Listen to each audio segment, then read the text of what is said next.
Pengamat politik Rocky Gerung turut merespons penetapan Sekjen PDIP Hasto Kristianto sebagai tersangka KPK terkait kasus suap yang menjerat Harun Masiku. Ia menilai status Hasto sebagai tersangka menjadi ujian politik besar bagi Presiden Prabowo Subianto. Demikian disampaikannya melalui akun YouTube miliknya pada Selasa 24 Desember.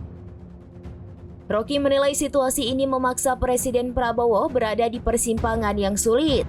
Hal ini mengingat hubungan historis dan politik antara RI 1 dengan Ketua Umum PDIP Megawati Soekarno Putri.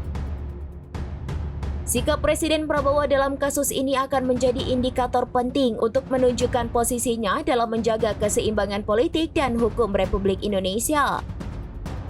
Ia menilai jika Prabowo keliru mengambil sikap bisa kehilangan legitimasinya. Publik, kata Rocky, menuntut Presiden Prabowo untuk memihak pada prinsip hukum. Di sisi lain, Rocky menilai bahwa Megawati telah berpengalaman menghadapi situasi dramatis semacam ini. Menurut Rocky, masa PDIP bisa dikendalikan hanya dengan sinyal kecil dari Megawati.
Download Tribun X sekarang, menghadirkan lokal menjadi Indonesia.